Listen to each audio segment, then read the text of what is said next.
Hi, welcome back to our channel Hasni Rachapudi. నేనండి మీ హాస్ని రాచపుడి.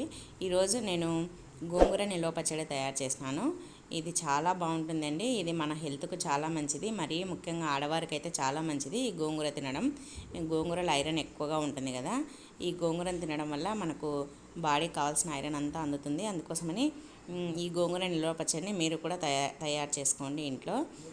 చూడండి ఎంత ఈజీగా, ఎంత సింపుల్గా ఈ గోంగూర పచ్చడిని మనం తయారు చేసుకోవచ్చు. ఒక అర్ధగంట ఈ చట్నీకి కేటాయిస్తే మనం ఒక 15-20 రోజులు ఈ పచ్చడిని ఎంజాయ్ చేయొచ్చండి.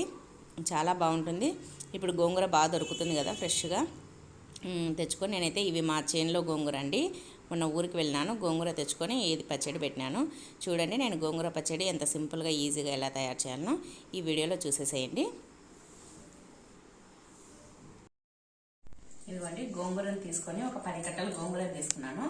ఈ కట్టల గోంగూర అంతా బాగా ఒలిసి నీళ్ళలో కడిగి, ఉప్పు నీళ్ళలో కడిగి ఆరబెట్టి పెట్టాను. అంటే మనము ఆరబెట్టి పెట్టుకోవాలి, గోంగూరకు తడి ఉండకూడదు. తడి ఉంటే తొందరగా చెడిపోతుంది, ఎక్కువ రోజులు నిల్వ ఉండదు. అందుకోసమని ఇలా ఒట్టిగా తడి అంతా ఆరబెట్టేట్టు ఆరబెట్టుకున్న తర్వాత ఇది ఇలా క్లాత్ పైన వేసి ఆరబెట్టుకొని పెట్టుకోవాలి.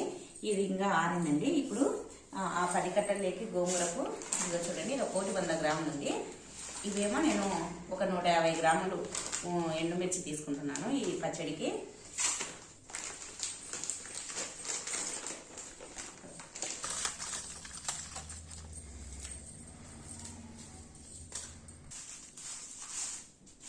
ఇదిగోండి 150 గ్రాములు ఎండుమిర్చిని ఇలా పొడిమే వేసి పెట్టుకున్నాను.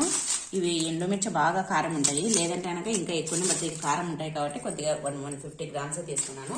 దీనికి 1 టేబుల్ స్పూన్ మెంతులు ఎక్కువ తీసుకోకూడదు, మెంతులు ఎక్కువ వేసినా చేదు అయిపోతుంది. ఇదిగోండి ఒక 4 టేబుల్ స్పూన్ల ధనియాలు, ఒక టేబుల్ స్పూన్నర 1.5 టేబుల్ స్పూన్ జీలకర్ర తీసుకున్నాను. ఇవన్నీ వేయించుకుందాం ఇప్పుడు.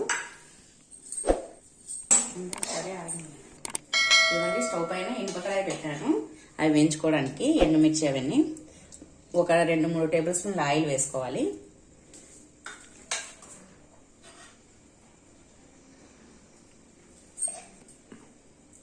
ఆయిల్ హీట్ ఎక్కాలి. హీట్ ఎక్కిన తర్వాత ఈ ఎండుమిర్చిని వేసుకొని వేయించుకున్నాము.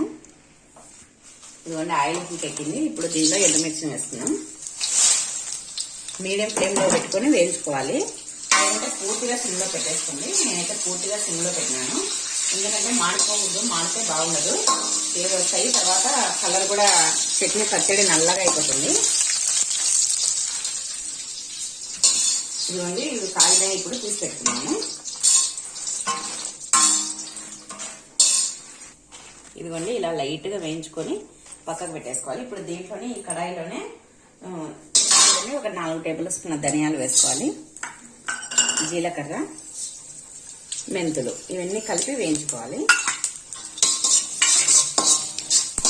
ఇవి కూడా మాడిపోకుండా లైట్గా వేయించుకోవాలి. ఇదిగోండి ఇవి కూడా కాగినాయి. ఇప్పుడు తీసి ఈ ఎండుమిర్చి పైన వేసేస్తున్నాం.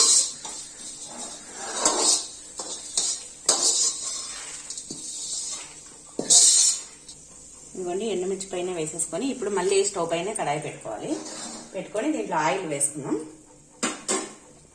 ఆయిల్ కొద్దిగా ఎక్కువ వేసుకోవాలి, ఎందుకంటే గోంగూర మగ్గాలి. నేనైతే నాటు గోంగూరని తీసుకున్నాను. ఆయిల్ ఒక 10 టేబుల్ స్పూన్ దాకా ఆయిల్ వేసినాను, ఎందుకంటే గోంగూర ఎక్కువ తీసుకున్నాం కదా, అందుకోసమని. తీసి ఆరింది కదా, ఇప్పుడు ఒక బౌల్లోకి తీసుకుంటున్నాను. స్టవ్ పైన ఆయిల్ పెట్టేసి వచ్చినాను. ఆయిల్ హీట్ ఎక్కిలోపు ఇది తీసుకుంటా. ఇది నాటు గోంగూర. ఈ నాటు గోంగూర చాలా టేస్ట్ ఉంటుంది. మామూలుగా పట్నం గోంగూర కంటే ఈ గోంగూర చాలా బాగుంటుంది పచ్చళ్ళకు, గోంగూర మటన్కి వాటికంతా. ఇవ్వండి గోంగూర తీసుకొని వచ్చిన.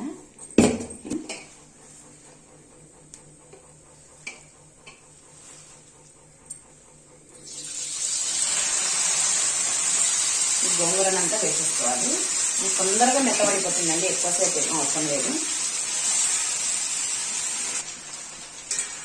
ఇదిగోండి శుభ్రంగా కడిగి పెట్టుకున్న గోంగూరను ఇలా కడాయిలో పెట్టేస్తున్నాను, అంతా వేసేస్తాను. ఇప్పుడు కొద్దిగా మగ్గిన తర్వాత కలిపితే అంతా కిందికి వెళ్ళిపోతుంది. ఇదిగో చూడండి, అప్పుడే మెత్తబడిపోతుంది. ఇది వేసిన 5 నిమిషాలకు మెత్తగా అయిపోతుంది. ఇవన్నీ సిమ్లో పెట్టుకొని ఇలా కలుపుతూ ఉంటే మగ్గిపోతుంటుంది. ఇలా బాగా కలుపుకుంటూ ఉండాలి, లేదంటే కింద మాడిపోతుంటుంది. ఇదిగో చూడండి ఎంత మెత్తగా అయిపోయిందో, బాగా మగ్గి మెత్తగా అయిపోయింది. ఇలా మెత్తగా కావాలి, ఆయిల్లోనే ఇలా బాగా మగ్గాలి. మనం తడి అంతా ఆరబెట్టుకున్నాం కదా, ఇది 15 రోజులు 20 రోజులు నిల్వ ఉంటుందండి. మామూలుగా మనం కొద్దిగా తీసుకొని ఫ్రిడ్జ్ లో పెట్టుకొని మనకు కావాల్సినంత తీసుకుంటే ఇంకా ఎక్కువ రోజులు 1 మంత్ అయినా నిల్వ ఉంటుంది. అంటే మనం తడి లేకుండా చేసుకుంటే 1 మంత్ కూడా నిల్వ ఉంటుంది. పెట్టుకొని ఆపేసుకున్నాం స్టవ్.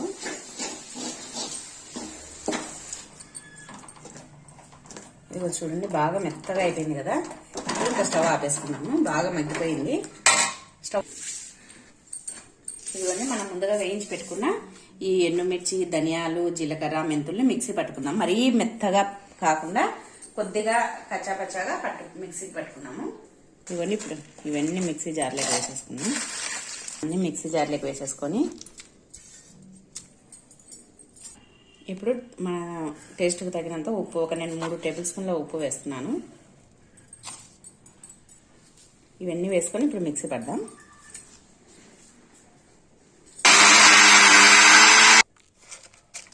ఇదిగోండి కొంచెం మెదిగినాయి కదా, మళ్ళీ ఒకసారి స్పూన్తో కలుపుకుందాం.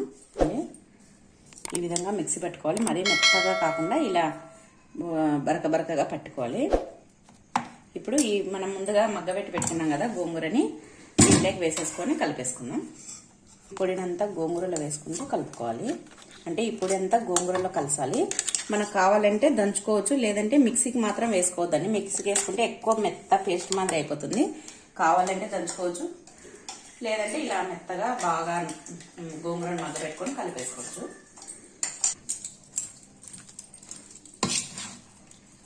ఈ పొడంతా గోంగూరలో బాగా కలిసిపోవాలి.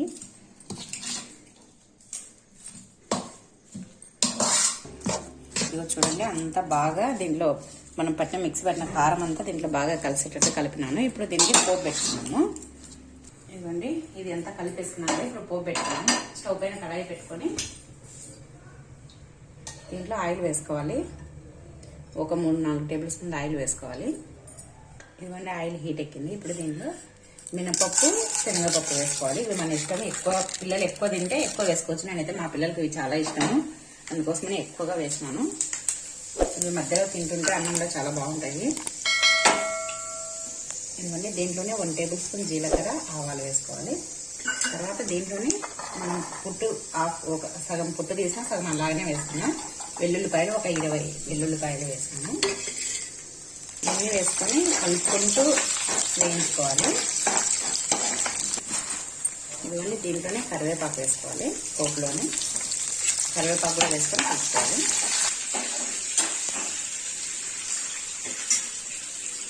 ఇప్పుడు దీంట్లోనే ఒక 4-5 ఎండుమిర్చి వేసుకోవాలి. నేనైతే కొద్దిగా ఎండుమిర్చి ఎక్కువనే వేసుకున్నాను. ఎండుమిర్చి కూడా వేసుకొని బాగా కలుపుకోవాలి. ఇదిగోండి పోపు అంతా బాగా కాగింది. ఇప్పుడు దీన్ని తీసుకొని మనం గోంగూరలోకి వేసేసుకున్నాం. ఈ పోపును స్టవ్ ఆఫ్ చేస్తున్నాం. ఇంకా ఈ పోపులోకి ఈ గోంగూరలో పోపు పోసేస్తున్నాం. పోపు వేసుకొని బాగా కలుపుకున్నాం కదా, ఇంకా అంతే. గోంగూర నిల్వ పచ్చడి రెడీ అయిపోయిందండి. ఇది ఒక 15 రోజులు నిల్వ ఉంటుంది. ఫ్రిడ్జ్లో పెట్టుకుంటే 1 మంత్ వరకు నిల్వ ఉంటుంది. మనం ఫ్రిడ్జ్లో పెట్టుకొని మనకు కావాల్సినప్పుడు తీసుకొని తింటూ ఉండొచ్చు. చాలా బాగుంటుంది. ఇది ఉప్మాలోకి, దేంట్లోకైనా, రైస్లోకి, చపాతీలోకి అన్నిటిలోకి బాగుంటుందండి పచ్చడి. మీరు కూడా ఖచ్చితంగా ట్రై చేయండి. మీకు ఈ వీడియో నచ్చినట్టయితే ప్లీజ్ లైక్ చేయండి, షేర్ చేయండి, సబ్స్క్రైబ్ చేయండి. మరి ఒక మంచి వీడియోతో మళ్ళీ కలుద్దాం. అందరికీ బాయ్ బాయ్.